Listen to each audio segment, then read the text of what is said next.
Hello friends, welcome back to the my new video guys and my YouTube channel guys. Today friends we are going to talk about guys Samsung phone का data saver mode guys. How can we disable it?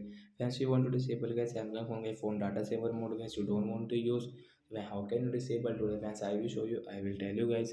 So before starting video friends, first of all go and subscribe the channel guys. Click the bell icon, like the video. Friends, now let's see how can we disable guys Samsung phone का data saver mode. So first of all guys, you will have to on guys your Samsung phone setting guys. So we will on guys our phone setting guys. After on phone setting guys, you can see this tab setting in your Samsung phone device. So friends, click on guys your phone guys. This phone connection setting guys, we will tap here to disable phone data saver. So after on phone connection setting guys, you can see this tab setting. So guys, this data saver mode. Guys, click on data uses, and as you can see data saver mode. So as you can disable guys, you can disable, and guys you cannot use guys your phone. Data saver mode is off, means data saver is disabled. We cannot use it. You want to use guys, you will have to enable it again. So bye guys, thanks for watching.